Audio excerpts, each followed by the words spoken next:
നമസ്കാരം. Chief editors കോളത്തിലേക്ക് സ്വാഗതം. CPM സംസ്ഥാന സെക്രട്ടറി MV ഗോവിന്ദൻ നയിക്കുന്ന പ്രതിരോധ ജാഥ സമാപിക്കാൻ ഇനി ദിവസങ്ങൾ മാത്രമാണുള്ളത്. ജാഥ തലസ്ഥാനത്തേക്ക് എത്തുമ്പോൾ CPM ആകെ പ്രതിരോധത്തിലാണ്. ഓരോ ദിവസവും വിവാദങ്ങൾക്ക് മറുപടി പറഞ്ഞാണ് ജാഥ ക്യാപ്റ്റൻ തലസ്ഥാനത്തേക്ക് എത്തുന്നത്.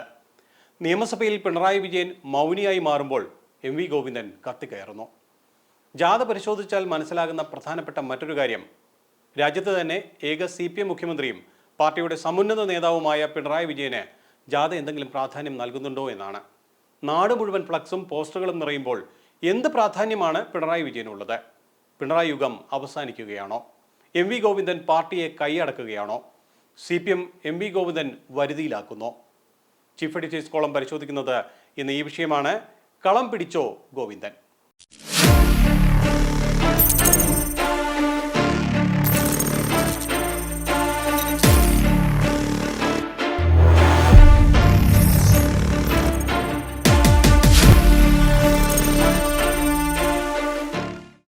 ഇന്നത്തെ വിഷയത്തിന്റെ വിലയിരുത്തലിലേക്ക് പോകും മുമ്പ് നമുക്ക് ഇന്നത്തെ പ്രധാന തലക്കെട്ടുകൾ നോക്കാം.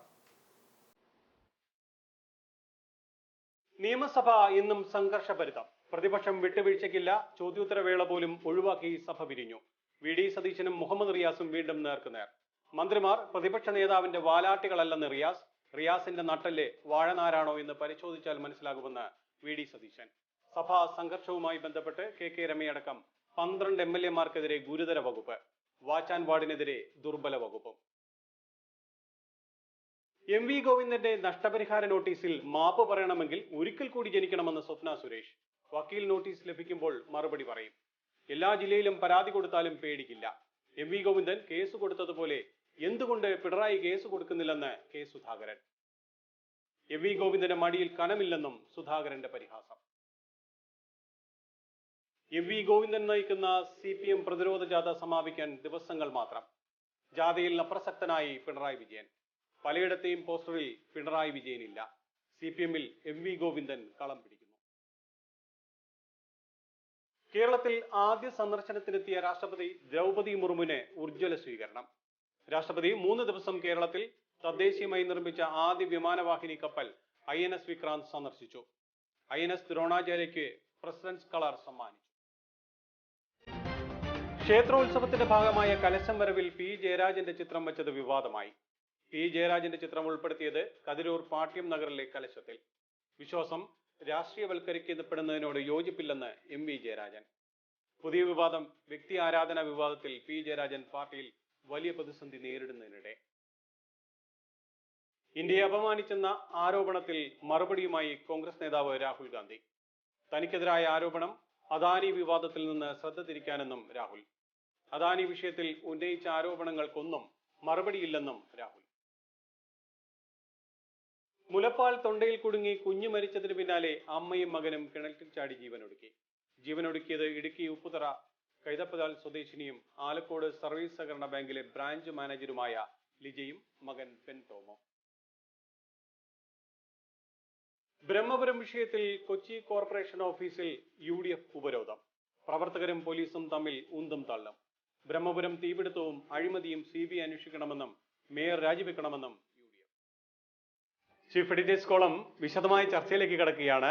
കളം പിടിച്ചോ ഗോവിന്ദൻ എന്നുള്ളതാണ് ഇന്ന് നമ്മൾ ചർച്ച ചെയ്യുന്ന പ്രധാനപ്പെട്ട വിഷയം.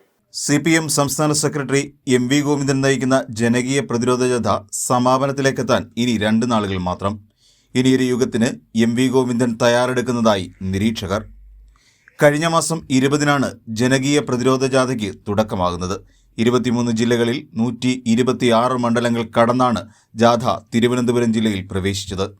മുഖ്യമന്ത്രി പിണറായി വിജയൻ കുമ്പളയിൽ ജാഥ ഉദ്ഘാടനം ചെയ്തത് ഒഴിച്ചു നിർത്തിയാൽ മറ്റൊരിടത്തും അദ്ദേഹത്തിന്റെ സാന്നിധ്യം ജാഥയിൽ ഉണ്ടായിരുന്നില്ല. ഇക്കാര്യം വളരെ ശ്രദ്ധേയമാണ്. ഇതിനിടയിലാണ് പാർട്ടിയിൽ EP ജയരാജൻ ജാഥയിൽ നിന്ന് തുടക്കം മുതൽ ഒഴിവായി നിന്നതും. കോടിയേരിയുടെ നിര്യാണത്തോടെ സംസ്ഥാന സെക്രട്ടറി പദം പ്രതീക്ഷിച്ചു നിന്ന EP ജയരാജന്റെ പ്രതീക്ഷകൾക്ക് MV ഗോവിന്ദന്റെ സ്ഥാനാരോഹണം അക്ഷരാർത്ഥത്തിൽ മങ്ങലേൽപ്പിച്ചു എന്ന് തന്നെ പറയാം. തുടർന്നുള്ള EP പ്രതികരണങ്ങളിൽ നിന്ന് അത് വ്യക്തമാകുന്നതാണ്. ഇക്കഴിഞ്ഞ ദിവസങ്ങളിൽ സംസ്ഥാനം നിരവധി പ്രതിസന്ധികളെ നേരിടുകയുണ്ടായി. അതേസമയം ഇത്തരം വിഷയങ്ങളിലെല്ലാം മുഖ്യമന്ത്രി മൗനം അവലംബിക്കുകയായിരുന്നു. എല്ലാ വിഷയത്തിലും പ്രതികരണം നടത്തിയത് MV ഗോവിന്ദൻ എന്ന പാർട്ടി സെക്രട്ടറി ആയിരുന്നു. സർക്കാർ പ്രതികരിക്കേണ്ട വിഷയങ്ങളിൽ പോലും പ്രതികരിച്ചത് MV ഗോവിന്ദൻ തന്നെയായിരുന്നു. മുഖ്യമന്ത്രി പിണറായി വിജയൻ അപ്പുറത്തേക്ക് വളരുന്ന പാർട്ടി സെക്രട്ടറിയെയാണ് MV ഗോവിന്ദനിലൂടെ രാഷ്ട്രീയ കേരളം കണ്ടത്. ജാഥ അവസാനിക്കാനിരിക്കെ ഒരു പോസ്റ്ററിലോ ഫ്ലെക്സ് ബോർഡുകളിലോ മുഖ്യമന്ത്രി പിണറായി വിജയൻ എന്ന നേതാവിൻ്റെ ചിത്രം കാണാൻ കഴിയില്ല. ഉള്ളവയിലാകട്ടെ തീരെ ചെറിയ ഒരു മൂലയിലേക്ക് ഒതുക്കുകയും ചെയ്തു. ചരിത്രം രചിച്ചുകൊണ്ട് ഇടതുപക്ഷ സർക്കാർ തുടർഭരണം പിടിച്ചപ്പോൾ ഒരു ജനനേതാവിൻ്റെ സ്ഥാനമാണ് കേരളീയർ പിണറായി വിജയന് നൽകിയത്. എന്നാൽ പൊതുജനത്തിൻ്റെ എല്ലാ വിശ്വാസവും നശിപ്പിക്കുന്ന തരത്തിലാണ് പിന്നീടുള്ള സർക്കാർ നടപടികൾ ഓരോന്നും.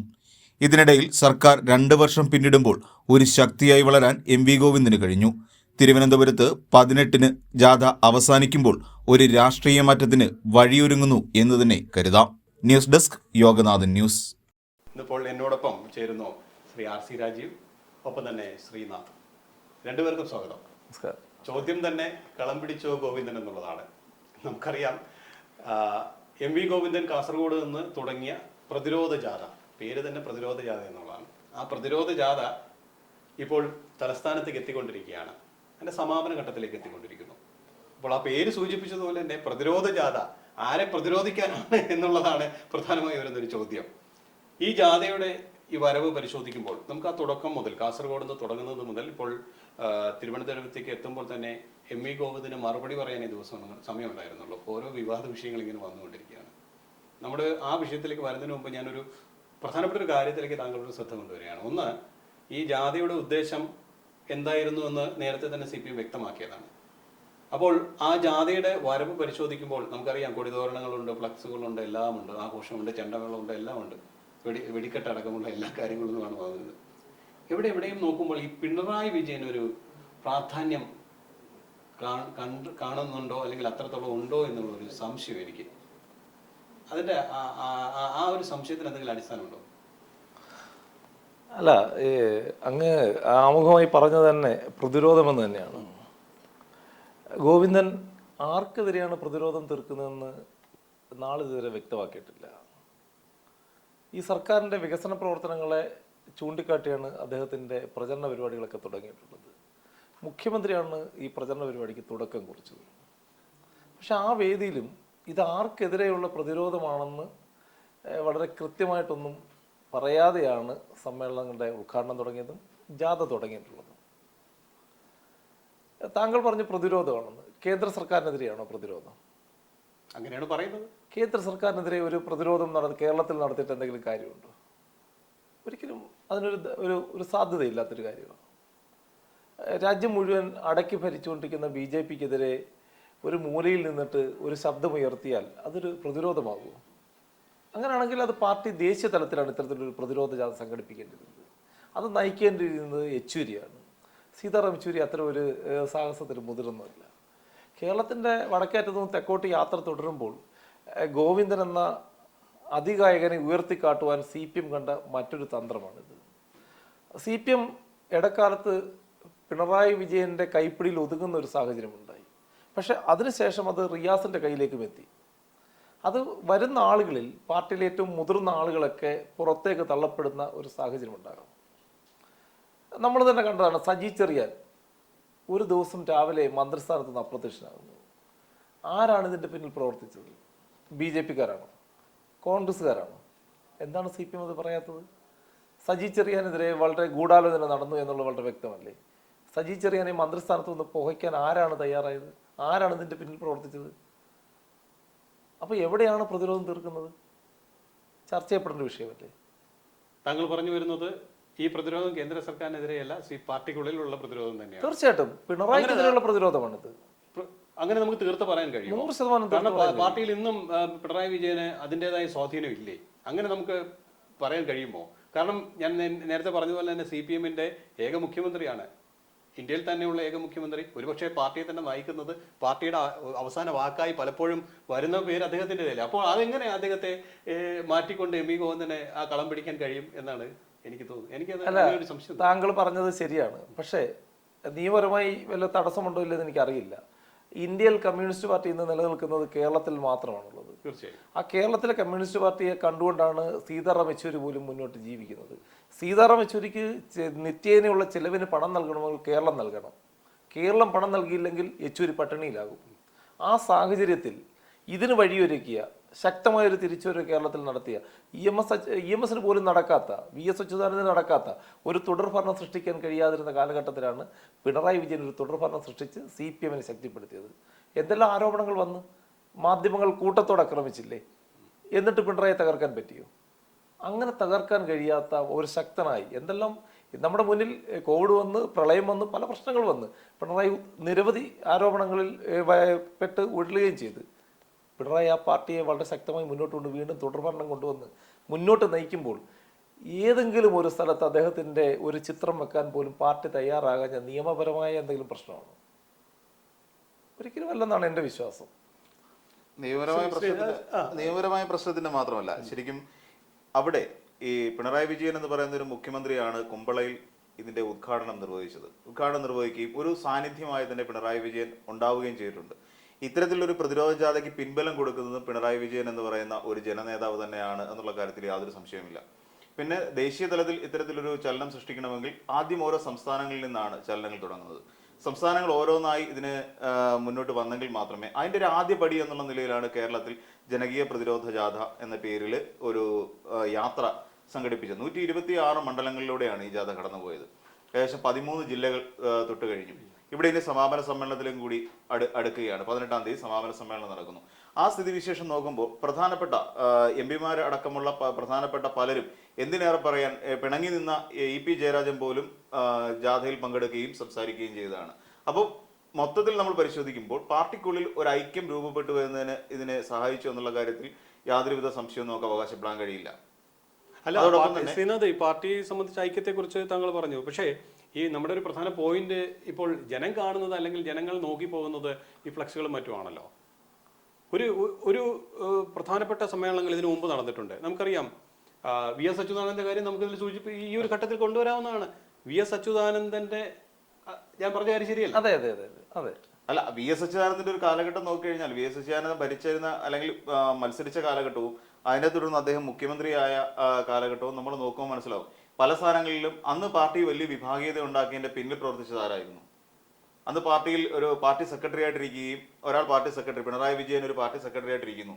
ഇവിടെ വിഭാഗീയതയ്ക്ക് ശ്രമിച്ചതിന്റെ പിന്നിൽ എത്രയോ ആൾക്കാർ ചേരിതിരിഞ്ഞ് നിന്നുകൊണ്ട് VS മുദ്രാവാക്യം വിളിച്ചു. ആ തെരഞ്ഞെടുപ്പ് കഴിഞ്ഞപ്പോൾ VS മുഖ്യമന്ത്രി ആക്കണമെന്ന് ആവശ്യപ്പെട്ടുകൊണ്ട് VS പക്ഷമെന്നും പിണറായി പക്ഷമെന്നും രണ്ട് പക്ഷമായി ഇവിടുത്തെ കേരളത്തിലെ കമ്മ്യൂണിസ്റ്റ് പാർട്ടി തിരിഞ്ഞില്ലേ?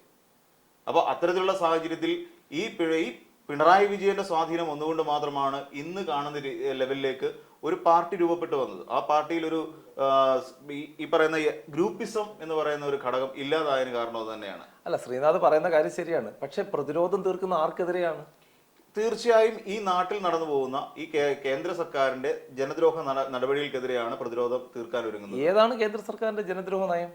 എന്തെല്ലാം നയങ്ങളുണ്ട് ഇവിടെ? വർഗീയ ധ്രുവീകരണം തന്നെയാണ് പ്രധാന അജണ്ടയായിട്ട് അവർ ചൂണ്ടിക്കാട്ടുന്നത്. വർദ്ധിച്ചു വരുന്ന, പക്ഷേ ഈ യാത്രയിൽ ഒന്നും അതിനെക്കുറിച്ച് പറയുന്നില്ലല്ലോ. അത്തരത്തിലൊരു ചർച്ചയില്ല. കേന്ദ്ര സർക്കാരിനെതിരെ ഒരു പ്രതിരോധം ഉയർത്തുന്നില്ല. മറുപടി പറഞ്ഞ് കൊഴയുകയാണ് ഗോവിന്ദൻ. അതിൽ കേരളത്തിലെ സർക്കാരിന്റെ വിഷയം തന്നെയാണ് കൂടുതൽ ചർച്ച ചെയ്യപ്പെടുന്നത്. കേരളത്തിൽ ഉണ്ടായിക്കൊണ്ടിരിക്കുന്ന ജനകീയ പ്രശ്നങ്ങളിലാണ് അദ്ദേഹം കൃത്യമായി ഇടപെടുന്നത്. അത് തന്നെയാണ് പറഞ്ഞത്. പിണറായിക്കെതിരെയാണ് പ്രതിരോധം തീർത്തുകൊണ്ടിരിക്കുന്നത്. പിണറായിയുടെ പ്രശ്നങ്ങളാണ് ചർച്ച ചെയ്യുന്നത്. പിണറായിയുടെ സ്വർണ്ണക്കടത്താണ്, പിണറായിയുടെ സ്വപ്നമായിട്ടുള്ള ബന്ധങ്ങളാണ്, അത്തരത്തിലുള്ള വിഷയങ്ങൾ തന്നെയാണ് ചർച്ച ചെയ്യപ്പെടുന്നത്. എന്തിനു ചർച്ച ചെയ്യപ്പെടുന്നത്? പിണറായി വിജയൻ എന്ന് പറയുന്ന അതികായകനെ, പാർട്ടിയെ ബാധിക്കുന്ന പ്രശ്നങ്ങളാണ് പിണറായി വിജയൻ എന്ന് പറയുന്ന അതികായനെ വെട്ടിവീഴ്ത്തുകയാണ്. ഈ ചർച്ചയിലൂടെയാണ് അയാൾ തീർന്നുകൊണ്ടിരിക്കുന്നത്. മുഖ്യമന്ത്രിയെ തീർക്കുകയാണ്. ഇത്തരത്തിലുള്ള വിഷയങ്ങൾ വരാൻ പോകുന്ന തെരഞ്ഞെടുപ്പിൽ പിണറായി വിജയൻ ചിത്രത്തിൽ ഉണ്ടാകരുത്. പിണറായി വിജയനെ പൂർണ്ണമായും പിണറായി വിജയൻ അടുത്ത ഘട്ടം മുതൽ മത്സരിക്കില്ലല്ലോ, മത്സരിക്കാൻ കഴിയില്ല. അങ്ങനെ ഒരു തീരുമാനം ഉണ്ടെങ്കിൽ പിണറായി വിജയൻ മാത്രമേ രണ്ടാമതും തുടർന്നത്. ബാക്കി മന്ത്രിമാരെല്ലാം മാറി. പിണറായി വിജയൻ മത്സരിക്കാൻ കഴിയില്ല. പോളിറ്റ് ബ്യൂറോ തീരുമാനിച്ചു പിണറായി വിജയൻ മാത്രം മതി എന്നുള്ളത്. ഇല്ല, മൊത്തത്തിലൊരു തീരുമാനം അങ്ങനെയാ വന്നത്. ഏത് തീരുമാനമാണ്? പോളിറ്റ് ബ്യൂറോ എടുത്ത തീരുമാനം തന്നെയാണ്. അല്ല, ഈ പാർട്ടി കോൺഗ്രസുകളുടെ അടുത്ത എല്ലാ തീരുമാനങ്ങളും പിണറായി വിജയന് മാത്രം ബാധിക്കത്തില്ല, ബാക്കി മറ്റുള്ളവരെല്ലാം ബാധിക്കുന്നുണ്ട്. ഇവിടെ പിണറായി വിജയൻ എന്ന് പറയുന്ന അതികായകനെ തീർക്കുമ്പോൾ പാർട്ടിയുടെ എല്ലാ ഏരിയ സെക്രട്ടറിമാരും ഗോവിന്ദൻ അടിമപ്പെടുകയാണ്. ഗോവിന്ദൻ അവരുമായിട്ടാണ് സംസാരിക്കുന്നത്. പിണറായിയുടെ വികസന പ്രവർത്തനങ്ങൾ ഉയർത്തിക്കാട്ടുകയും പിണറായിയുടെ മോശത്തരങ്ങൾക്ക് മറുപടി പറയുകയാണ് ചെയ്യുന്നത്. ആരാണ് ഈ മോശത്തരങ്ങൾ ഉയർത്തിക്കൊണ്ടുവരുന്നത്? നമ്മൾ കണ്ടില്ലേ, സ്വപ്നയുമായി ഒരു ഗോവിന്ദനുമായി അടുപ്പമുള്ള വ്യക്തി സ്വപ്നയെ കാണാൻ പോയി. അതിനെക്കുറിച്ച് അന്വേഷണത്തിലിരിക്കുമ്പോൾ അത്തരത്തിലൊരു ചർച്ച ഓപ്പൺ ചെയ്യേണ്ട സാഹചര്യം എന്തുകൊണ്ടുണ്ടായി CPM-ന്? ഇവിടെ നമ്മൾ നേരത്തെ മുതൽ പരിശോധിച്ചാൽ മനസ്സിലാക്കും, സ്വപ്ന ഉന്നയിച്ച ആരോപണങ്ങളിൽ പലതിനും പിന്നിലും പ്രവർത്തിച്ചിരിക്കുന്നത് ഈ BJP, കോൺഗ്രസ് അടക്കമുള്ള സംഘടനകളുടെ ഒരു സാന്നിധ്യം നമുക്ക് കാണാതിരിക്കാൻ കഴിയില്ല. എല്ലാ തരത്തിലും നമ്മൾ നോക്കിയാൽ നമുക്ക് മനസ്സിലാക്കാൻ പറ്റും അത്തരത്തിലുള്ള ആരോപണങ്ങൾക്ക് പിന്നിൽ. കേരളത്തിൽ BJP-ക്ക് ഭരണമില്ല, ഒരു MLA പോലും ഇല്ല, ഒരു MLA പോലും ഇല്ലാതെ BJP ഭരണം ഇല്ല എന്നുള്ള സത്യമാണ്. ഭരണം പിടിക്കുക എന്നുള്ളതാണ് ലക്ഷ്യം. അതിനെന്ത് ചെയ്യാൻ BJP-ക്ക് കേരളത്തിൽ ഈ കഴിഞ്ഞ തെരഞ്ഞെടുപ്പിൽ പോലും ഒരു സാധ്യതകളും കാണുന്നില്ല. BJP എപ്പോഴും 3-ാം സ്ഥാനത്ത് തന്നെയാണ് നിൽക്കുന്നത്. അതെ, എത്ര മണ്ഡലത്തിൽ വന്നു? 2-ാം സ്ഥാനത്ത്. എവിടെയെങ്കിലും എത്തിയ? എല്ലാം 3-ാം സ്ഥാനത്തെ തള്ളപ്പെടുകയല്ല. BJP-യുടെ ഒരു സാധ്യതകൾ ഇവിടെ കാണുന്നില്ല. അപ്പൊ BJP തന്നെയാണ് നേരത്തെ പറഞ്ഞിരുന്നത് 35 സീറ്റിൽ അധികം ഇവിടെ നേടുമെന്ന് സംസ്ഥാന അധ്യക്ഷൻ തന്നെയല്ലേ പറഞ്ഞു? ഇല്ല, സംസ്ഥാന അധ്യക്ഷൻ 35 പറഞ്ഞെങ്കിൽ അദ്ദേഹത്തിന് തെറ്റി. 140 സീറ്റ് നേടുമെന്ന് പറയേണ്ട അധ്യക്ഷൻ 35 എന്ന് പറഞ്ഞത് അദ്ദേഹത്തിന്റെ പിടിപ്പുകേടായിട്ട് എനിക്ക് കാണാൻ കഴിയും. 35 സീറ്റുകൾ നേടും, അതോടെ 35 സീറ്റുകൾ പിടിച്ചാൽ ഭരണം ഉറപ്പിക്കുമെന്ന് തന്നെയാണ് അന്ന് സുരേന്ദ്രന്റെ ഒരു കുതിര കച്ചവടത്തെ കുറിച്ച് പറഞ്ഞു കണ്ടിട്ട് അത് അത്ര കാര്യത്തിൽ എടുക്കേണ്ട കാര്യമില്ല. പക്ഷെ ഇവിടെ CPM പ്രതിരോധിക്കുന്നു എന്ന് പറയുമ്പോൾ റിയാസിനെയും പിണറായിയെയാണ് പ്രതിരോധിക്കുന്നത്. വെച്ചാൽ CPM-ന് മാനക്കേടുണ്ടാക്കിയത് പിണറായിയും പിണറായിയുടെ മകളും കുടുംബവും അടങ്ങുന്ന ഒരു ഗ്രൂപ്പാണെന്ന് പാർട്ടി വിലയിരുത്തി. അങ്ങനെ പ്രതിരോധിക്കുന്നതുകൊണ്ട് എന്താണ് ഇവിടെ മെച്ചം ഉണ്ടാകുക? ഇവിടെ ആർക്ക് വളരാൻ കഴിയും? പാർട്ടി മൊത്തത്തിൽ അപ്പോൾ പ്രതിരോധത്തിലാവുകയല്ലേ ചെയ്യുന്നത്. അങ്ങനെ ഒരു ടൈം മാറി നിന്നാലും കുഴപ്പമില്ല. അങ്ങനെ ഒരു ടൈം മാറി നിന്നാലും അടുത്ത ടൈമിൽ പാർട്ടിക്ക് തിരിച്ചു വരാൻ കഴിയുമെന്നുള്ള ആത്മവിശ്വാസമുണ്ട്.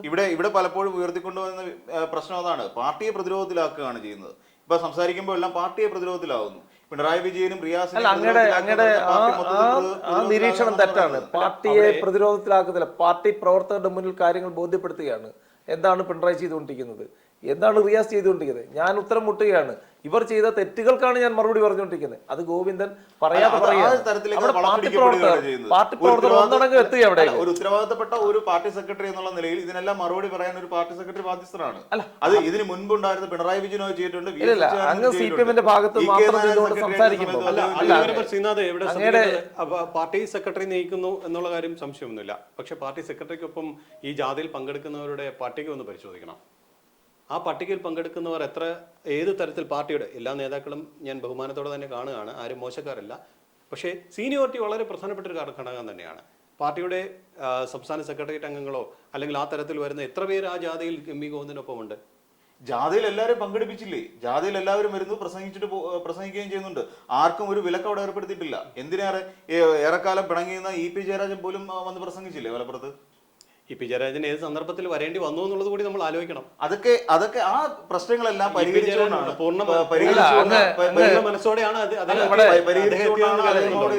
ശരിക്കും ഇപ്പൊ നമ്മുടെ ചീഫ് എഡിറ്റർ പറഞ്ഞതുപോലെ ഇതിനകത്ത് പാർട്ടിക്ക് 16 സെക്രട്ടേറിയറ്റ് മെമ്പർമാരുണ്ട്, മുതിർന്ന സെക്രട്ടേറിയറ്റ് മെമ്പർമാരുണ്ട്, അനുഭവ സമ്പത്തുള്ളവരുണ്ട്.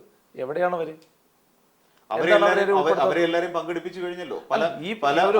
ഇത്തരത്തിലുള്ള ഇത് നേരെ തിരിച്ച് BJP ആണ് കേരളത്തിൽ നടത്തുന്നെങ്കിൽ CPM ഉന്നയിക്കുന്ന വിവാദപരമായ പരാമർശങ്ങൾ എന്തൊക്കെയായിരിക്കും? പാർട്ടിയിൽ വിഭാഗീയതയുണ്ട്, അവരെ മാറ്റി നിർത്തിയിരിക്കുന്നു പറയും. പാർട്ടിയിൽ വിഭാഗീയതയുണ്ട്, ഉറപ്പാ. പിണറായിക്ക് ഒപ്പമുള്ളവരെ ഗോവിന്ദൻ മാറ്റി നിർത്തിയിരിക്കുന്നു. ഗോവിന്ദൻ പുതിയൊരു ടീമിനെ ഡെവലപ്പ് ചെയ്തു. അതിന് പുതിയ വിഭാഗീയത ഉണ്ട് എന്ന് വരുത്തി തീർക്കാനുള്ള ശ്രമങ്ങൾ മാത്രമാണ്. അല്ലല്ല, CPM-ൽ വിഭാഗീയത ഉണ്ടെന്നുള്ളത് 100% ഉറപ്പാണ്. പിണറായി യുഗം അവസാനിപ്പിക്കുമെന്ന് ഇൻട്രോയിൽ ആമുഖമായി പറഞ്ഞതുപോലെ തന്നെ പിണറായി യുഗം അവസാനിച്ചിരിക്കുന്നു എന്ന് നമുക്ക് പറയാം. തിരുവനന്തപുരം നഗരം തന്നെ ഇപ്പൊ കാണുന്ന കാഴ്ച എന്താണ്? സീതാറാം യെച്ചൂരിയുടെ ചിത്രങ്ങളുണ്ട്. എന്നാൽ ഈ പാർട്ടിക്ക് ചെല്ലും ചെലവും കൊടുക്കുന്ന പിണറായി വിജയനെ എന്തുകൊണ്ട് ഇവർ ഒരു ചിത്രത്തിൽ പോലും ഒരു ബോർഡിൽ പോലും ഉൾപ്പെടുത്താൻ തയ്യാറാവില്ല? അവിടെയാണ് ഞാൻ പറഞ്ഞു വന്നത്, VS അച്യുതാനന്ദനെ വെട്ടിനിരത്തിയതുപോലെ വീണ്ടും ഒരു വെട്ടിനിരത്തലിന്റെ സാഹചര്യമാണോ എന്നുള്ളൊരു സംശയമാണ് ഞാൻ ശ്രീനാഥിന് മുന്നിൽ. അല്ല, ഇനിയും നമുക്ക് വേറൊരു തരത്തിൽ കൂടെ ചിന്തിക്കാം. പിണറായി വിജയൻ കേരള രാഷ്ട്രീയത്തിൽ ഇനിയും സാധ്യതയില്ല, എനിക്കിനി കേരള രാഷ്ട്രീയം മതിയായി എന്നുള്ളൊരു ചിന്താഗതിയാണെങ്കിൽ അതിനെ നമുക്ക് തടയിടാൻ പറ്റൂ? അല്ല, അങ്ങ് പറയുന്നത് ചിന്തിച്ചുകൂടായി? പിണറായി വിജയന് മതിയായിട്ടില്ല, CPM മതിയായി. CPM അങ്ങനെ CPM മതിയായി. ഇല്ല, പിണറായി വിജയൻ എന്ന് പറയുന്ന അധികായകന് CPM മതിയായി എന്നുള്ളതിന്റെ തെളിവാണ് ഈ കാണുന്നത്. CPM പൂർണ്ണമായും ഞാൻ ചോദിച്ചോട്ടെ, പൂർണ്ണമായും പിണറായി വിജയനെ ഒഴിവാക്കിയിരിക്കുന്നു. എം വി ഗോവിന്ദൻ എന്ന് പറയുന്ന ഒരു നേതാവ് കഴിഞ്ഞ ഒരു തെരഞ്ഞെടുപ്പോട് കൂടിയാണ് ജനങ്ങൾ തിരിച്ചറിയാൻ തുടങ്ങിയത്. എം വി ഗോവിന്ദൻ അതിന് മുമ്പ് പാർട്ടിയിൽ ഉണ്ടെങ്കിൽ പോലും എം വി ഗോവിന്ദൻ എന്ന് പറയുന്ന ഒരു നേതാവ് എന്നുള്ളതിൽ അംഗീകരിക്കപ്പെടുന്ന ഈ കഴിഞ്ഞ തെരഞ്ഞെടുപ്പോട് കൂടിയാണ്. അദ്ദേഹം മന്ത്രിയാവുന്നു, അതിനുശേഷം പാർട്ടി സംസ്ഥാന സെക്രട്ടറി ആവുന്നു. പക്ഷേ അതിന് മുൻപുള്ള എം വി ഗോവിന്ദനോ അതിനുശേഷമുള്ള എം വി ഗോവിന്ദൻ രണ്ട് തന്നെയാണ്. അതേ പാർട്ടി ജില്ലാ കമ്മിറ്റിയിലും ഒക്കെ ഉണ്ടായിരുന്ന ഒരാളാണ്, ജില്ലാ കമ്മിറ്റി സെക്രട്ടറി ആയിട്ട് വരെ ഇരുന്ന ഒരു പക്ഷേ ഇവിടെ പിണറായി വിജയൻ എന്ന് പറയുന്ന ഒരു നേതാവിനെ ഒരിക്കൽ പോലും തകർക്കാൻ അത്രത്തോളം ശക്തനായ ഒരു നേതാവായി എം വി ഗോവിന്ദൻ മാറിയിട്ടില്ല. അത് പൊതുജനങ്ങൾക്ക് അറിയാവുന്ന തലസ്ഥാനത്ത് എത്തുമ്പോൾ അത് മനസ്സിലാകുമെന്നുള്ള ഒരു സൂചനകൾ വന്നു തുടങ്ങിയിട്ടുണ്ട് പാർട്ടികളിൽ നിന്ന് തന്നെ. അല്ല, അങ്ങയുടെ നിരീക്ഷണം തെറ്റാണ്. എം വി ഗോവിന്ദൻ അധികായകനാണെന്ന് ജാഥ പുറപ്പെട്ട ദിവസം തന്നെ വ്യക്തമായി കഴിഞ്ഞു. വളരെ കൃത്യതയോടുകൂടിയാണ് ഇതിന്റെ പ്ലാനിങ്, വളരെ അടുക്കും ചിട്ടയായിട്ട് തന്നെ കൊണ്ടുപോകുന്നത്. അവിടെ എല്ലാം പിണറായിയുടെ വിശ്വസ്തരെല്ലാം ഒഴിവാക്കപ്പെടുകയാണ്. ഇപ്പൊ CS സുജാത, VS അച്യുതാനന്ദന്റെ വിശ്വസ്തരാണ്. ബിജു പിണറായി വിജയന്റെ ഭക്തനല്ല. അതിലുള്ള ആളുകളെ പരിശോധിക്കും. സുജാത എക്കാലവും VS വേണ്ടി മാത്രം പാർട്ടിയിലെ ഒരു പാർട്ടിയിലെ 5ാം നിരയിലുള്ള ആൾക്കാരെയാണ് ഈ ടീമിൽ ഉൾപ്പെടുത്തിയത്. CPM ചരിത്രത്തിൽ അങ്ങനെ സാധനമില്ല. ചരിത്രത്തിൽ എപ്പോഴും സീനിയറായ നേതാക്കന്മാരെ ഉൾപ്പെടുത്തിക്കൊണ്ടാണ് ജാഥ നയിക്കുന്നത്. അതാണ് ഞാൻ പറഞ്ഞു വന്നത്, ഇതിലുണ്ടായിരിക്കുന്ന ജാഥാംഗങ്ങളുടെ ഒന്ന് പരിശോധിക്കണമെന്ന്. കാരണം ഇത്തരം വലിയൊരു ജാഥ, പ്രത്യേകിച്ചും കേന്ദ്രത്തിനെതിരെ പ്രതിരോധ ജാഥ നടത്തുന്നു എന്ന തരത്തിൽ വന്ന ആ ജാഥയിൽ അണിനിരക്കുന്ന ക്യാപ്റ്റനൊപ്പം അണിനിരക്കുന്ന ജാഥ അംഗങ്ങൾ ആരൊക്കെയാണ് എന്നുള്ളത് നമ്മൾ നോക്കണം. CPM ഇത്രയധികം പ്രധാനപ്പെട്ട നേതാക്കൾ ഇല്ലായിരുന്നു. എന്തുകൊണ്ട് ജയരാജൻ, MP ജയരാജൻ, P ജയരാജൻ അടക്കമുള്ള പ്രധാനപ്പെട്ട P ജയരാജൻ നേരത്തെ തന്നെ തുറന്നു പറഞ്ഞാണ് അദ്ദേഹത്തിന്റെ ആരോഗ്യ പ്രശ്നങ്ങൾ കാരണം പല പരിപാടികളിൽ നിന്നും തിരുവനന്തപുരത്ത് നടന്ന പരിപാടിയിൽ പോലും പങ്കെടുക്കാൻ അദ്ദേഹത്തിന് കഴിഞ്ഞില്ല എന്നുള്ള കാര്യം അദ്ദേഹം വ്യക്തമാക്കി കഴിഞ്ഞാണ്. അല്ല, അത് കറക്റ്റ്. പക്ഷെ തോമസ് ഐസക്കിനെ പോലെ MA ബേബി പോലുള്ള അധികായകന്മാർ നിൽക്കുമ്പോൾ എന്താണ് അവരെ ഒഴിവാക്കിയത്? എന്തിനാണ് അവരെ ഒഴിവാക്കിയത്? നമ്മളൊന്ന് ഓർത്ത് നോക്കി. ഗോവിന്ദൻ പറയുകയാണ്, ഞാൻ ഈ സർക്കാരിന്റെ വികസന പ്രവർത്തനങ്ങൾ വ്യക്തമാക്കിക്കൊണ്ട് അത് കൂടുതൽ ആളുകളിൽ എത്തിക്കാൻ വേണ്ടിയിട്ടാണ് ഈ ജാഥ എന്ന് പറയുന്നത്. പക്ഷെ അദ്ദേഹം യാത്ര ചെയ്യുന്ന വാഹനത്തിൽ ഒരു സ്ഥലത്ത് പോലും പിണറായി വിജയൻ എന്ന് പറയുന്ന മുഖ്യമന്ത്രിയുടെ ഒരു ചിത്രമില്ല. സർക്കാരിന്റെ വികസന പ്രവർത്തനങ്ങൾ ഉയർത്തിക്കാട്ടുന്നതെങ്കിൽ പിണറായി വിജയനെ ചൂണ്ടിക്കാട്ടണ്ടേ? അല്ല, തിരുവനന്തപുരത്ത് നടക്കുന്ന സമ്മേളനത്തിന്റെ പോസ്റ്ററുകളെല്ലാം പുറത്തു വന്നു. തിരുവനന്തപുരത്ത് നടത്തുന്ന സമ്മേളനമല്ല, പാർട്ടി തീരുമാനിച്ച് തയ്യാറാക്കിയ വാഹനം ഡിസൈൻ ചെയ്തതിൽ പോലും പിണറായി വിജയൻ ഇല്ല. നമ്മളതിനെ മൊത്തത്തിൽ പരിശോധിക്കുക. അങ്ങ് CPM ഭാഗത്ത് നിന്ന് സംസാരിക്കുമ്പം CPM ഭാഗത്ത് തീർച്ചയായിട്ടും അങ്ങ് CPM ഭാഗത്ത് നിന്നാണ് സംസാരിക്കുന്നത്. CPM ഇപ്പോഴുള്ള തീരുമാനങ്ങളെ അല്ല നിലപാടുകളെ കുറിച്ച് അങ്ങ് സ്റ്റഡി ചെയ്യാതെയാണ് സംസാരിക്കുന്നത്. CPM എന്താണ് തീരുമാനിച്ചിരിക്കുന്നത്, എന്താണ് ചെയ്തുകൊണ്ടിരിക്കുന്നത്. ഇതിനിടയിൽ ഞാനൊരു രണ്ടുപേരോട് എൻ്റെ ഒരു സംശയം, എന്തുകൊണ്ടാണ് ഇപ്പോൾ ഈ റിയാസ് ഒന്ന് വാദോരാതെ സംസാരിക്കുന്നു, വിമർശനങ്ങൾ കൂടുതലായി ഉന്നയിക്കുന്നു? അത് ഇതുമായി ഒന്ന് കൂട്ടി വായിക്കണമെന്ന് എനിക്ക് തോന്നുന്നു. തീർച്ചയായിട്ടും 100%. അത് അങ്ങനെ തന്നെ വായിക്കേണ്ട കാര്യം. ഈ സഭയിൽ ഇത്രയധികം പ്രതിഷേധം ഉണ്ടാകുമ്പോൾ പിണറായി വിജയൻ മൗനിയായി തുടരുന്നു. ആ മൗനം വഞ്ചിക്കുന്നത് റിയാസാണ്. റിയാസ് അവിടെ ആഞ്ഞടിക്കുന്നു. അത്തരമൊരു സംഭവം കൂടി ഈ സമയത്ത് ചേർത്ത് വായിക്കേണ്ട ഒരു കാര്യമല്ലേ എന്ന് എനിക്കൊരു സംശയം. റിയാസ് ബുദ്ധിമാനാ. സ്വന്തം അമ്മായപ്പനെ കുറിച്ച് ചർച്ച ചെയ്യുന്നില്ല എന്ന് അദ്ദേഹത്തിന് മനസ്സിലായപ്പോൾ അത് ചർച്ച ചെയ്യാനുള്ള വഴികൾ കണ്ടെത്തുക. പറയാൻ പറ്റുമോ? തീർച്ചയായിട്ടും. പിണറായി വിജയനെ എങ്ങും ചർച്ച ചെയ്യുന്നില്ല. പിണറായി വിജയൻ സഭയിൽ പോലും മരിച്ചിരിക്കുന്ന അവസ്ഥ. എവിടെയാ ചർച്ച ചെയ്യുന്നത്? എല്ലാവരും ഗോവിന്ദൻ. കഴിഞ്ഞ ദിവസം BJPയുടെ വലിയ മഹാസമ്മേളനം തൃശ്ശൂർ നടന്നു.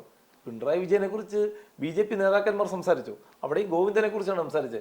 ഒരു കാലഘട്ടത്തിൽ VS അച്യുതാനന്ദൻ അടക്കി ഭരിച്ച കാലഘട്ടത്തിലാണ് VSനെ ഒഴിവാക്കിക്കൊണ്ട് പിണറായിയുടെ യാത്ര കടന്നു വന്നത്. അവിടെ VSന്റെ ഫോട്ടോ പൂർണ്ണമായി ഒഴിവാക്കി. പാർട്ടിയിൽ വിവാദങ്ങൾ ഉണ്ടായി. സുരേഷ് ഗോപി പോലും തന്റെ പ്രസംഗത്തിൽ ഗോവിന്ദൻ എന്ന വാക്കാണ് ഉപയോഗിച്ച് പറയുന്നത്. ഒരു പിണറായി ഭരണത്തെ കുറിച്ച് പറയാതെ ഗോവിന്ദനെ കുറിച്ചാണ് പറയുന്നത്. അതെ, അദ്ദേഹം നയിച്ചു വരുന്ന ജാഥ ഒരു വലിയ മാറ്റം ഇവിടെ കേരള രാഷ്ട്രീയത്തിൽ ഉണ്ടാക്കും എന്നുള്ള ഒരു ചിന്തയുടെ പുറത്ത് പറഞ്ഞതാണ്. കേരള രാഷ്ട്രീയത്തിലല്ല, അത് ഇപ്പൊ നിരീക്ഷണത്തിലേക്ക് എത്തി, കൃത്യമായിട്ട് എത്തി. എന്തറിയോ, CPM വലിയൊരു മാറ്റം ഉണ്ടാക്കും എന്നുള്ളതിന്റെ ധാരണ.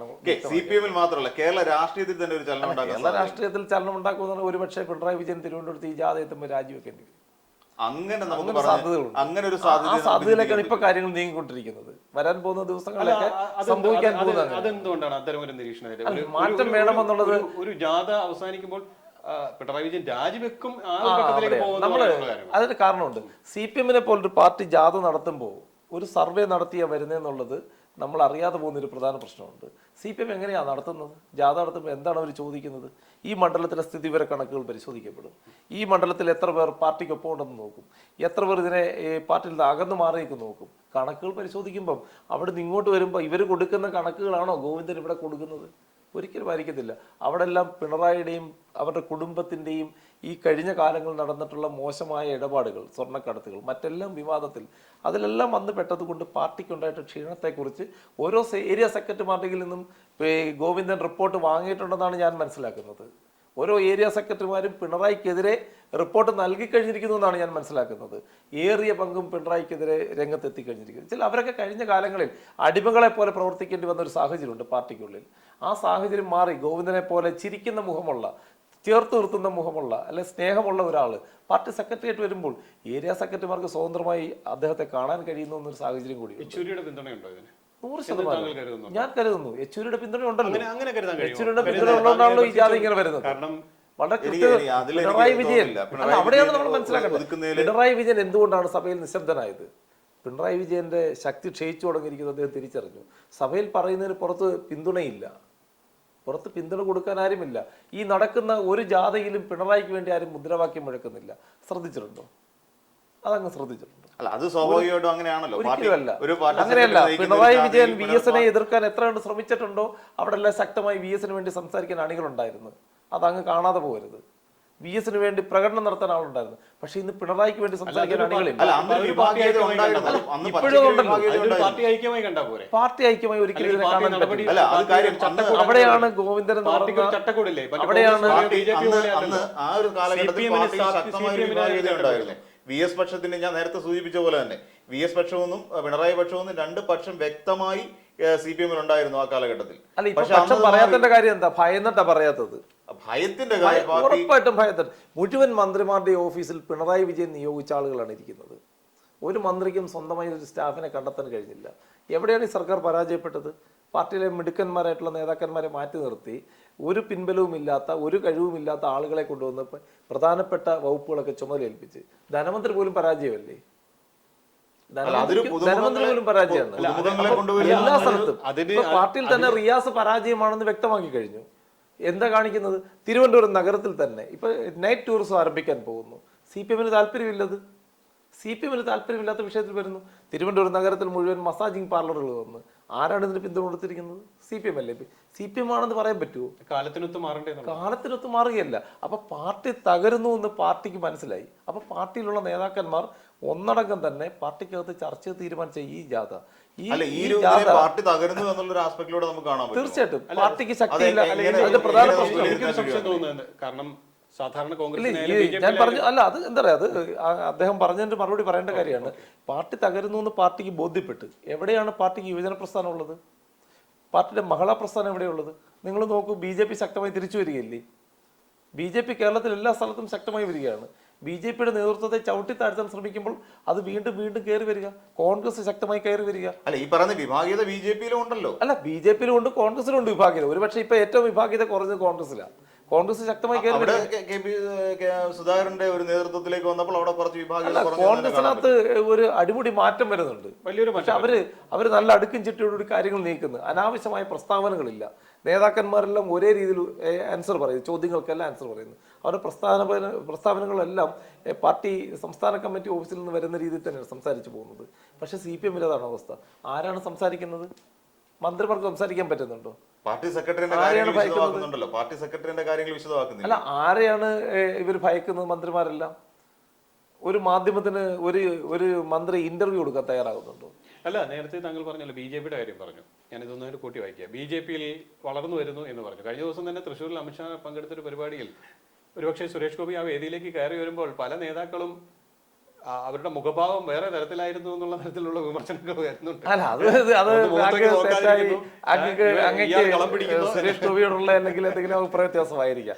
സുരേഷ് ഗോപി കടന്നു വന്നപ്പോൾ അമിത്ഷാ അടക്കമുള്ളവർ കൈയടിച്ചു പ്രോത്സാഹിപ്പിച്ചാണ് കേരളത്തിൽ നിന്നുള്ള നേതാക്കൾക്ക് അത്ര രസകരമായി തോന്നിയില്ല എന്ന് തന്നെ പറയാം. കേരളത്തിലെ നേതാക്കന്മാരാണല്ലോ, K. സുരേന്ദ്രന്റെ നേതൃത്വത്തിലുള്ള നേതാക്കന്മാരാണ് ഈ സുരേഷ് ഗോപി ആ വേദിയിലേക്ക് കൊണ്ടുവന്നത്. പക്ഷെ അവർക്ക് ബി.ജെ.പിയുടെ സംസ്ഥാന നേതൃത്വം തീരുമാനിച്ചില്ലെങ്കിൽ സുരേഷ് ഗോപിക്ക് അവിടെ വേദി കിട്ടുമോ? പക്ഷെ എന്തുകൊണ്ടാണ് പാർട്ടി നേരത്തെ തീരുമാനിച്ചിരിക്കുന്നു, ബി.ജെ.പി തീരുമാനിച്ചിരിക്കുന്നു പ്രചരണം കേരളത്തിൽ ശക്തിപ്പെടുത്താൻ 20 മണ്ഡലങ്ങളിലും സജീവമാകാൻ തീരുമാനിച്ചു. അതിന്റെ തുടക്കം കുറിച്ചത് തൃശ്ശൂരാണ്. തൃശ്ശൂർ എടുക്കുമെന്ന് സുരേഷ് ഗോപി നേരത്തെ പ്രഖ്യാപിച്ചു. എടുക്കാൻ വേണ്ടി തന്നെ അത് എന്താ ആ മഹാസമ്മേളനം മറ്റ് പാർട്ടിക്കാരെ അക്ഷരാർത്ഥത്തിൽ അവർ ഭയന്നു. CPM ഭയന്നു. CPM എന്താ ഇതുവരെ അത് പൊതുവിൽ എല്ലായിടും ഉണ്ടാവുന്നതാണ്. ഒരു ഓളം ഉണ്ടായി കഴിയുമ്പോഴത്തേക്കും മറ്റു പാർട്ടിക്കാർക്കും ഇത് CPM-ന്റെ നയമാണ് ഈ പറയുന്നത്. മറ്റുള്ളവരുടെ പ്രവർത്തനങ്ങളെ പുച്ഛത്തോടെ കാണുകയും CPM-ന്റെ പ്രവർത്തനങ്ങളെ മികവുറ്റതാണെന്ന് പറയുകയും ചെയ്യുന്നത് CPM-ന്റെ ഒരു നയമാണത്. അങ്ങനെ മാധ്യമ പ്രവർത്തനത്തിലും അത് ഉണ്ടാകാം. വന്ന സുജയ പാർവതി ഒരു BMS-ന്റെ യോഗത്തിൽ പങ്കെടുത്തത് കൊണ്ട് അവരെ പുറത്താക്കാൻ തീരുമാനിച്ചു. CPM-ന്റെ ഭാഗമായി നിന്ന നികേഷ് കുമാർ മത്സരിച്ച ആളാ, CPM കൈയടിച്ച് പാസ്സാക്കിയില്ലേ. ബ്രിട്ടാസ് മത്സരിച്ചില്ലേ. ഇപ്പൊ ശരത് എന്ന് പറയുന്ന ആള് CPM-ന്റെ ആളല്ലേ. അവരൊക്കെ പരസ്യമായി പാർട്ടിയുടെ പരിപാടിയിൽ പങ്കെടുക്കത്തില്ലേ. ശ്രീകണ്ഠൻ നായർക്ക് CPM-ന്റെ വേദിയിൽ പങ്കെടുക്കാം, പ്രശ്നമില്ല. മാതൃഭൂമിയുടെ പത്രാധിപരടക്കമുള്ളവരെല്ലാം CPM വേദിയിൽ പങ്കെടുക്കുന്നു, ചർച്ചയ്ക്ക് പങ്കെടുക്കുന്നു, ഒരു പ്രശ്നവുമില്ല. സുജയ പാർവതി പങ്കെടുത്തപ്പോൾ മാത്രം അതൊരു പ്രശ്നമായി. അപ്പൊ CPM ചെയ്യുന്നതെല്ലാം ശരിയും BJP ചെയ്യുന്നതെല്ലാം തെറ്റും എന്ന് കാണുന്ന അങ്ങയുടെ നയം അതാണ് തിരുത്തേണ്ടത്. ആ നയം എല്ലാ രാഷ്ട്രീയ കക്ഷികളും അവരുടെ ശക്തി പ്രകടനങ്ങൾ നടത്തുന്നത് സ്വാഭാവികമാണ്. പിന്നീട് അവസാനമാണ് ജനങ്ങൾ ആര് വേണമെന്ന് ജനങ്ങളാണ് തീരുമാനിക്കുന്നത്. ജനങ്ങൾ തീരുമാനിക്കുന്നതുകൊണ്ടാണ് ജയിക്കുന്നത്. ശക്തി പ്രകടനം നടത്തുമ്പം അതിന് ആളുണ്ടെങ്കിലല്ലേ ശക്തി പ്രകടനം നടത്തും. ഇതിനു മുൻപ് കോൺഗ്രസ് പാർട്ടി നടത്തിയിട്ടുണ്ട്. ഇതിനു മുമ്പ് കുമ്മനം രാജശേഖരന്റെ നേതൃത്വത്തിൽ ഇവിടെ ജാഥ നടത്തിയിട്ടുണ്ട്. അപ്പൊ ഇത്തരത്തിലുള്ള ജാഥകൾ കഴിഞ്ഞ തവണ ഇതെല്ലാം വലിയ ജനപങ്കാളിത്തത്തോടു കൂടി തന്നെയാണ് നടത്തിയത്. അപ്പൊ ഗോവിന്ദനാണോ അടുത്ത മുഖ്യമന്ത്രി സ്ഥാനാർത്ഥി എന്ന് പറയുന്നില്ല. അപ്പൊ അങ്ങനെയാണെങ്കിൽ പാർട്ടിക്ക് കൃത്യമായ ഒരു തീരുമാനങ്ങളുണ്ട്, ചർച്ചകളുണ്ട്. പാർട്ടിയുടെ ആ നയങ്ങളോട് ചേർന്ന് നിന്നുകൊണ്ട് മാത്രമേ CPM-ന് പ്രവർത്തിക്കാൻ കഴിയൂ. അതില് മറ്റൊരു രാഷ്ട്രീയ കക്ഷിയെ കാണുന്ന പോലെ അങ്ങനെ കാണാൻ പറ്റത്തില്ല. പാർട്ടിയുടെ നയങ്ങളെല്ലാം തിരുത്തപ്പെടുകയാണ്. പാർട്ടിയുടെ മുഴുവൻ നയങ്ങളും തിരുത്തപ്പെടുകയാണ്. തൊഴിലാളി വർഗ പ്രസ്ഥാനത്തിന്റെ നേതാക്കന്മാരുടെ കുടുംബ സ്വത്ത് പരിശോധിച്ചാൽ, അവരുടെ മറ്റ് സാഹചര്യങ്ങൾ പരിശോധിച്ചാൽ ഇന്ന് ആ പ്രസ്ഥാനത്തോട് ഇവർക്ക് താല്പര്യമുണ്ടോ? എവിടെയാണ് ഇവർക്ക് ആ നയങ്ങൾ തിരുത്തപ്പെടേണ്ടി വന്നത്? എങ്ങോട്ടാണ് പാർട്ടി പോകുന്നത്? പാർട്ടിയുടെ ചിന്തകൾ എവിടേക്കാണ്? പാർട്ടി ബിസിനസ് അല്ലേ ഇപ്പോൾ നടത്തുന്നത്? ഒരു വർഷം പാർട്ടി കളക്ട് ചെയ്യുന്ന പണം എത്രയാണ്? പാർട്ടിയുടെ നേതാക്കന്മാർ യാത്ര ചെയ്യുന്ന വാഹനങ്ങളുടെ സ്ഥിതിവിവര കണക്കുകൾ പരിശോധിക്കുക. എല്ലാ പാർട്ടിയിലും ഇല്ലേ? എല്ലാ പാർട്ടിയിലും എന്ന് പറയുമ്പോൾ തൊഴിലാളി വർഗ പ്രസ്ഥാനത്തിന്റെ പേര് പറഞ്ഞ് ഉയർന്നു വന്ന പ്രസ്ഥാനമാണ് CPM. മറ്റുള്ള പാർട്ടിക്കാരെ ഇത് പറഞ്ഞു വന്നവരല്ല. എല്ലാ രാഷ്ട്രീയ കക്ഷികളിലും ഈ പറയുന്ന ഈ ഒരു രാഷ്ട്രീയം പൊതുവിൽ ഇപ്പോൾ ബിസിനസ്സായി മാറിക്കൊണ്ടിരിക്കുകയാണ്. അതിപ്പം CPM എന്നല്ല, പിന്നെ കോൺഗ്രസ് എന്നല്ല, BJP എന്നല്ല, എല്ലാ രാഷ്ട്രീയ പാർട്ടികളും എന്തിനു വേണ്ടിയിട്ടാണ്? നമുക്കറിയാം കഴിഞ്ഞ നിയമസഭാ തെരഞ്ഞെടുപ്പിൽ എന്താണ് ഇവിടെ BJP-യുടെ ഭാഗത്ത് ഉണ്ടായത്? കുറച്ചൊന്ന് മാറി ഒതുങ്ങി നിന്നത് കോൺഗ്രസ് പാർട്ടിയാണ്. കാരണം അവർക്ക് ഫണ്ട് ചെയ്യാൻ പറ്റുന്ന ഒരു സാഹചര്യം ഇല്ല. അഖിലേന്ത്യാ തലത്തിലാണെങ്കിലും ഇവിടുത്തെ കേരളത്തിലെ ഒരു അവസ്ഥ വെച്ചിട്ടാണെങ്കിലും നോക്കിക്കഴിഞ്ഞാൽ കോൺഗ്രസിന് അധികം ഫണ്ട് വരാൻ സാധ്യതയില്ല തെരഞ്ഞെടുപ്പിനോടനുബന്ധിച്ച്. തിരുവനന്തപുരം ജില്ലയിൽ തന്നെ എത്ര കോടി രൂപയാണ് തെരഞ്ഞെടുപ്പിനായി ഇവിടെ വിനിയോഗിച്ചത്? VV രാജേഷിന് വട്ടിയൂർക്കാവിൽ മത്സരിക്കാൻ വേണ്ടി ഏകദേശം 15 കോടിയോളം രൂപയാണ് ഇവിടെ ചെലവാക്കിയത്. ഞാനൊരു കാര്യം ചോദിക്കട്ടെ, നമ്മൾക്ക് കൃത്യമായ കണക്കുകളില്ലാതെ ആരോപണം ഉന്നയിച്ചിട്ട് കാര്യമില്ല. ഇല്ല, ഏകദേശം ഞാൻ പറഞ്ഞത്. അല്ല, ഏകദേശം ഒരു മണ്ഡലത്തിൽ 15 കോടി രൂപ ചെലവഴിച്ചെന്ന് പറയുമ്പം എന്ത് അടിസ്ഥാനത്തിലാണ് പറയുന്നത്? ഇവിടെ കേന്ദ്രം ഭരിക്കുന്ന ഒരു പാർട്ടിക്ക് ആവശ്യത്തിൽ കൂടുതൽ ഫണ്ടാണ് ഇവിടെ എത്തിയത്. ഇവിടെ ഫണ്ട് എത്തി എന്ന് പറയുമ്പോൾ ഈ സംസ്ഥാനം തന്നെ ശക്തിപ്പെടണ്ടേ? ഈ ഫണ്ട് ഇവിടെ വിനിയോഗിക്കപ്പെട്ടെങ്കിൽ നമ്മുടെ കേരളത്തിലെ സാധാരണപ്പെട്ട ആളുകളുടെ നിലവാരം വർദ്ധിക്കണ്ടേ? എവിടെ നമ്മൾ ചർച്ച ചെയ്യുന്ന വിഷയം ഈ ഗോവിന്ദനുമായി ബന്ധപ്പെട്ട് ഗോവിന്ദനുമായി വരുമ്പോൾ ഈ ഗോവിന്ദനായിട്ട് അടുപ്പമുള്ള വ്യക്തി സ്വപ്നയെ കാണുകയും സ്വപ്നയുമായി സംസാരിക്കുകയും ഇത്തരത്തിലൊരു ഡീലിനെ കുറിച്ച് സംസാരിക്കുകയും ചെയ്യുമ്പോൾ ഇത് പുറത്തേക്ക് വരണമെന്ന് ആഗ്രഹിച്ചത് ഗോവിന്ദനാണോ പിണറായി വിജയനാണോ? സ്വപ്നയെ കാണാൻ അപ്പോൾ ഇപ്പോൾ ഏറ്റവും ഒടുവിലുണ്ടായിരിക്കുന്ന സ്വപ്നയുടെ വെളിപ്പെടുത്തൽ അത് ഏത് തരത്തിൽ, അത് ഏതെങ്കിലും തരത്തിലുള്ള ഒരു അജണ്ടയുടെ ഭാഗമായി വന്നതാണ്? തീർച്ചയായിട്ടും അജണ്ടയുടെ ഭാഗം തന്നെയാണത്. ഗോവിന്ദനുമായി സ്വപ്നയ്ക്ക് ബന്ധമുണ്ട്, ഉറപ്പായിട്ടും ബന്ധമുണ്ട്. നമുക്ക് മറ്റൊരു രീതി കണ്ടുകൂടെ? ഉറപ്പായിട്ടും ബന്ധമുണ്ട്.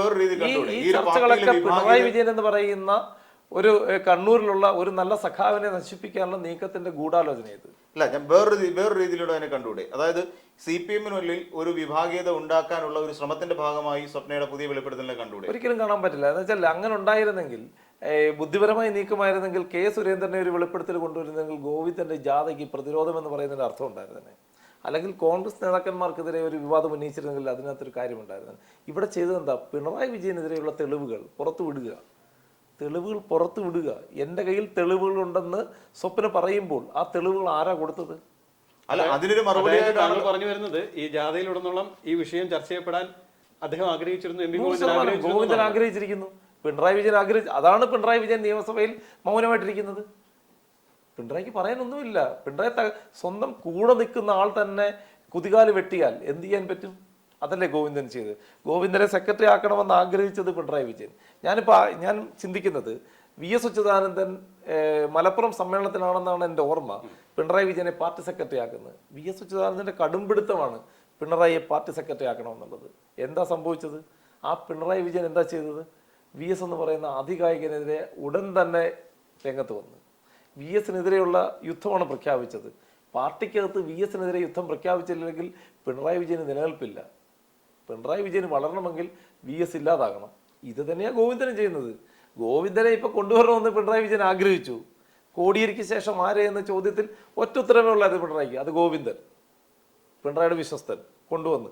പക്ഷെ ഗോവിന്ദൻ തിരിച്ചറിഞ്ഞത് എന്താ? പിണറായി വിജയൻ ജീവിച്ചിരിക്കുന്നിടത്തോളം കാലം, ഈ പാർട്ടിയിൽ ശക്തനായി നിൽക്കുന്നിടത്തോളം കാലം താൻ പാർട്ടി സെക്രട്ടറി ആയിട്ടിരുന്നിട്ട് യാതൊരുവിധ കാര്യവുമില്ല. അപ്പോൾ വളരെ ബുദ്ധിപരമായി, കണ്ണൂരുകാരനല്ലേ, എന്തായാലും ബുദ്ധി ഉണ്ടാകും, തന്ത്രങ്ങളുണ്ടാകും. അത് മെനയാൻ അറിയാവുന്ന ആളാണ്. അതുകൊണ്ടാണ് പ്രതിരോധം എന്ന പേര് തന്നെ അദ്ദേഹം കണ്ടെത്തിയത്. ആർക്കെതിരെയാ? BJP-ക്കെതിരെയാണോ?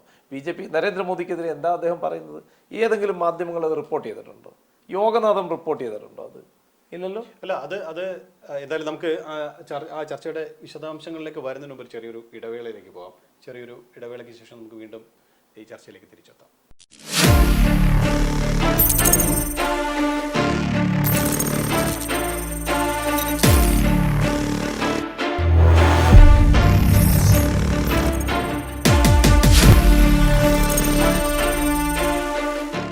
നമ്മൾ പറഞ്ഞു നിർത്തിയ സംഭവം ഈ പ്രതിരോധം കേന്ദ്രത്തിനെതിരായ ഒരു പ്രതിരോധത്തിൽ ഊന്നിയാണ് ഈ ജാഥ തുടങ്ങിയത് ശ്രീനാഥ്. പക്ഷേ ആ വിഷയം എവിടെയെങ്കിലും ചർച്ച ചെയ്യപ്പെട്ടോ എന്നൊരു ചോദ്യമാണ് ശ്രീ RC രാജു മുന്നോട്ട് വെച്ചത്. അത് എനിക്കും തോന്നുന്നു ഏതെങ്കിലും സമയത്ത് കാസർഗോഡ് നിന്ന് ജാഥ ഫലം കണ്ടു എന്നുള്ളൊരു ഉദാഹരണമല്ലേ സുരേഷ് ഗോപിയുടെ മറുപടി തന്നെ. ഈ അമിത്ഷാ പങ്കെടുത്ത വേദിയിൽ വന്നിരുന്നുണ്ട് സുരേഷ് ഗോപി ഗോവിന്ദ എന്ന് വിളിച്ച് സംസാരിച്ചപ്പോൾ തീർച്ചയായിട്ടും ഒരു ചലനം കേരള രാഷ്ട്രീയത്തിൽ ഉണ്ടാക്കാൻ കഴിഞ്ഞു എന്നുള്ളൊരു തെളിവ് തന്നെയല്ലേ. അതിൽ BJP ഭയക്കുന്നുണ്ട് എന്ന് തന്നെയല്ലേ മനസ്സിലാക്കേണ്ടത്. അവിടെ തെറ്റിയത്. BJP നിയന്ത്രിക്കുകയാണ് ഈ ജാഥയെ. BJP അല്ലേ പിന്തുണയ്ക്കുന്നത്. ഗോവിന്ദനെ ബ്രാൻഡ് ചെയ്യല്ലേ BJP. പിണറായി തീർക്കുകയല്ലേ. അതിലെങ്ങനെയാണ് നമുക്ക് തെളിവില്ലാതെ ഒരു കാര്യം പറയാൻ? തെളിവല്ലേ ഇത്. അതല്ലേ സുരേഷ് ഗോപി പറഞ്ഞു ഗോവിന്ദ എന്ന് വിളിച്ച് സംസാരിച്ചത്. ഗോവിന്ദനാണ് ഇനി കേരളം ഇനി നിയന്ത്രിക്കേണ്ട. എന്താണ് കാര്യം? തീർച്ചയായിട്ടും സുരേഷ് ഗോപിക്ക് വേണമെങ്കിൽ അവിടെ തെറ്റി. ഇന്ന് അവിടെ തെറ്റി. CPM എപ്പോഴും എന്താ ചെയ്യുന്നത്? വെടക്കാക്കി തനിച്ചാക്കുക. ആ CPM-ന്റെ ഒരു നയമാണ്. അത് തന്നെയാണ് BJP-യുടെ എടുത്തേക്കുന്നത്. ഗോവിന്ദനെ തന്നെ നേതൃത്വ നിരയിലേക്ക് ഉയർത്തിക്കാട്ടി പിണറായിയെ ശൂന്യമാക്കാൻ പോവുക. പിണറായി തീരണം. അതൊരു ആവശ്യകതയായിട്ട് BJP-ക്കും തോന്നി തുടങ്ങിയിട്ടുണ്ട്. നേരത്തെ കോൺഗ്രസ് മുക്ത ഭാരതമാണ് പറഞ്ഞിരുന്നത് BJP. പക്ഷേ അത് ആലോചനയിൽ ചില മാറ്റങ്ങൾ വന്നിട്ടുണ്ട്. അതിന്റെ കാരണം, ഒരു കാലത്ത് എല്ലാ സ്റ്റേറ്റിലും കോൺഗ്രസിനെ ഇല്ലാതാക്കാൻ പറ്റില്ല. കോൺഗ്രസ് എവിടുന്ന് ഉയർന്ന് വന്നേക്കാമെന്ന BJP മനസ്സിലാക്കി. അപ്പോൾ അത് തെറ്റായ ഒരു നയമാണെന്ന് മനസ്സിലായി. അതുകൊണ്ടാണ് ജമാഅത്ത് ഇസ്ലാമിയായിട്ട് BJP ചർച്ചയ്ക്ക് തയ്യാറായത്. BJP കേരളത്തിൽ വളരണം. അടുത്ത ഘടകകക്ഷിയായിട്ട് പിന്നെ CPI വരത്തില്ലെന്നുണ്ടോ? BJP-യുടെ ഭാഗമാകത്തില്ലെന്നുണ്ടോ? അല്ല, ഞാൻ പറഞ്ഞു വന്നത് നമ്മൾ CPM-നെ പഠിക്കണം. CPM-നെ BJP പഠിച്ചു. ബാലകൃഷ്ണനുള്ള ഗ്രാഫൈറ്റ് കേസിൽ വെറും 50 ലക്ഷം രൂപയുടെ ഇടപാടിലാണ് വെടക്കാക്കി തനിച്ചാക്കി ജയിലിലാക്കി. ആ ബാലകൃഷ്ണപിള്ള UDF ഉണ്ടാക്കിയ ബാലകൃഷ്ണപിള്ള ലാസ്റ്റ് LDF-ന്റെ ഭാഗമായി. മരണപ്പെടുമ്പോൾ LDF-കാരനായിട്ടാണ് മരിച്ചത് അല്ലേ? അത് UDF കെട്ടിപ്പടുക്കാൻ ശ്രമിച്ച KM മാണി നമ്മൾ മനസ്സിലാക്കേണ്ട കാര്യമാണ്. അവസാന മരണം സംഭവിക്കുമ്പോൾ CPM ആക്ഷേപിച്ച് അപമാനിച്ച് കള്ളനും കൊള്ളക്കാരനുമായി ചിത്രീകരിച്ച ആ മാണിയുടെ മകനും മാണിയും ഒക്കെ ഇന്ന് നിൽക്കുന്നത് എവിടെ നിൽക്കുന്നത്? LDF-ന്റെ ഭാഗമാണ്. അത് കാലാകാലങ്ങളായി വരുന്ന അതെന്തുകൊണ്ടാ? CPM-ന്റെ ആലോചന എപ്പോഴും എങ്ങനെയാ? CPM എപ്പോഴും എന്താ ആലോചിക്കുന്നത്? ബെടക്കാക്കി തനിച്ചാക്കി ആളിനെ തീർത്ത് കളയുന്നത്. അത് തന്നെ CPM പിണറായിക്കെതിരെ കൊണ്ടുവരിക നയം. അതിന് പ്രധാന കാരണം CPM-നകത്ത് ആർക്കും സ്വാതന്ത്ര്യമില്ല, പാർട്ടിക്കകത്ത് അഭിപ്രായം പറയാൻ കഴിയുന്നില്ല. പിണറായിക്കാൾ മുതിർന്ന നേതാക്കന്മാർക്ക് പോലും ഒരു വ്യക്തമായ ഒരു അഭിപ്രായം പറയാനോ ഒരു നിലപാടെടുക്കാനോ കഴിയുന്നില്ല. സ്വന്തം ഫേസ്ബുക്ക് പേജിൽ പോലും ഒരു അഭിപ്രായം രേഖപ്പെടുത്താൻ പറ്റാത്ത സാഹചര്യം. തോമസ് ഐസക്ക് ഈ സർക്കാർ വന്നതിന് ശേഷം പാർട്ടിയിൽ അത്തരത്തിലൊരു അച്ചടക്കത്തിന്റെ ആവശ്യമില്ല എന്നാണോ പറയുന്നത്? ഒരു പാർട്ടിയിൽ അച്ചടക്കം എന്ന് പറയുന്നത് പാർട്ടി എന്താ പറയുന്നത്? എന്താ ഇന്ത്യ സ്വതന്ത്രമായ 1947 തൊട്ട് നമ്മൾ പറയുന്നത് എന്താ പറയുന്നത്? സ്വതന്ത്രമായി ചിന്തിക്കാൻ കഴിയണം. നമ്മളെന്താ പഠിപ്പിക്കുന്നത്? CPM എന്താ പഠിപ്പിക്കുന്നത്? ഒരു വ്യക്തി എന്നുള്ള നിലയിൽ എനിക്ക് എന്റെ സ്വന്തം അക്കൗണ്ടിൽ എനിക്ക് എന്റെ അഭിപ്രായം പറഞ്ഞുകൂടെ? മാധ്യമ പ്രവർത്തനം എന്താ ചെയ്യുന്നത്? പക്ഷെ ഒരു രാഷ്ട്രീയ പ്രവർത്തകൻ അല്ലെങ്കിൽ ഒരു മന്ത്രി മന്ത്രി എന്നുള്ള നിലയിൽ അദ്ദേഹം കൈകാര്യം ചെയ്യുന്ന വകുപ്പിൽ അദ്ദേഹത്തിന് തീരുമാനം എടുക്കാൻ അഭിപ്രായമില്ലേ, സ്വാതന്ത്ര്യമില്ലേ? പിന്നെ എന്തിനാ ആ വകുപ്പ് കൈകാര്യം ചെയ്യുന്നത്? അപ്പോൾ എന്തായാലും നമുക്ക് ഇതിന്റെ ഒരു വൈൻഡപ്പിലേക്ക് വരുമ്പോൾ എൻ്റെ ഒരു ചോദ്യം ഇതായിരുന്നു, കളം പിടിക്കുന്നത് ആര് എന്നുള്ളതാണ് എൻ്റെ ഒരു സംശയമായി നിന്നത്. ഇന്നത്തെ ഈ ചർച്ച തന്നെ തെരഞ്ഞെടുത്തത് തന്നെ ഏറ്റവും നല്ല ഒരു ചർച്ചയ്ക്കാണ് ഇന്ന് വേദി ഒരുങ്ങിയത്. അതിന്റെ പ്രധാന കാരണം തിരുവനന്തപുരം നഗരം മുഴുവൻ ഫ്ലെക്സ് ബോർഡുകൾ കൊണ്ട് നിറയുമ്പോഴും പിണറായി വിജയൻ എന്ന് പറയുന്ന കേരളത്തിന്റെ മുഖ്യമന്ത്രി ആ ചിത്രത്തിലില്ല എന്നത് ദുഃഖകരം തന്നെയാണ്. അതൊരു അജണ്ടയുടെ ഭാഗമാണോ എന്നുള്ളതാണ് നമ്മൾ ചർച്ച ചെയ്തു വന്നത്. പ്രത്യേകിച്ചും ഞാൻ പറഞ്ഞതുപോലെ കളം മാറുന്നോ, കളം മാറി ചവിട്ടുന്നോ, അല്ലെങ്കിൽ പുതിയ കളത്തിലേക്ക് MV ഗോവിന്ദൻ എത്തുന്നോ എന്നുള്ളൊരു എന്തായാലും നമുക്ക് കാത്തിരിക്കാൻ ദിവസം ഉണ്ടല്ലോ. 18-ാം തീയതി. അല്ല, അതിന് ഒരു കാരണം 18-ാം തീയതി കളം പിടിക്കുന്നു എന്ന് പറയുന്നത് കറക്റ്റാണ്. അതിന്റെ കാരണം ഏറ്റവും വലിയ ഹിന്ദുത്വ രാഷ്ട്രീയ പാർട്ടി CPM ആണ്. ആ ഹിന്ദുത്വ രാഷ്ട്രീയ പാർട്ടിയെ CPM ഒരു വർഗീയ രാഷ്ട്രീയ പാർട്ടിയുടെ ഭാഗമാക്കുവാൻ പിണറായിയും കുടുംബവും ശ്രമിക്കുന്നു എന്നൊരു ചർച്ച അകത്തളങ്ങളിൽ നടക്കുന്നുണ്ട്. ഒരു മുസ്ലിം സമുദായവുമായിട്ടുള്ള അതിനും അപ്പുറത്ത് തീവ്രവാദ സ്വഭാവമുള്ള ആളുകളുമായി ഈ മുഖ്യമന്ത്രിയുടെ കുടുംബത്തിന് ബന്ധമുണ്ടെന്നുള്ള ആരോപണം വരുന്ന ആളുകൾ തെളിവുകളായി പുറത്തു വരാൻ പോവുകയാണ്. അത് പാർട്ടി മുൻകൂട്ടി കണ്ടുകൊണ്ട് തന്നെയാണ് ഇത്തരത്തിലൊരു നീക്കം നടത്തിയിരിക്കുന്നത്. അത് അപ്പൊ ഇനി വരും ദിവസങ്ങൾ, ഇനി 18-ാം തീയതി ഇത് സമാപിക്കുകയാണ്. അപ്പൊ സമാപനത്തിന് ശേഷം നമുക്ക് തിരിച്ചറിയാം. അല്ലാതെ ഈ പറയുന്ന വാദഗതികൾക്കൊക്കെ കാത്തിരിക്കാനാണ് പറയുന്നത്. കാത്തിരിക്കുന്നതിന് മുമ്പ് തന്നെ യോഗത്തിലൂടെ ഇത്തരം ഒരു കാര്യം പുറത്തേക്ക് വരിക എന്ന് പറഞ്ഞാൽ, ഇത്തരത്തിലുള്ള ചർച്ച പുറത്തു കൊണ്ടുവരിക പറഞ്ഞാൽ സത്യം തെളിയാൻ പോകുന്നു എന്നും വരാൻ പോകുന്ന നാളുകൾ പിണറായി വിജയന്റെ അവസാന കാലഘട്ടത്തിലേക്ക് അടുക്കാൻ പോകുന്നതിന്റെ അതായത് ഈ ഫ്ലെക്സുകളിൽ നിന്ന് ഒഴിവായതുപോലെ ഈ CPM രാഷ്ട്രീയത്തിൽ നിന്ന് ഒഴിവായി പോകുന്നു.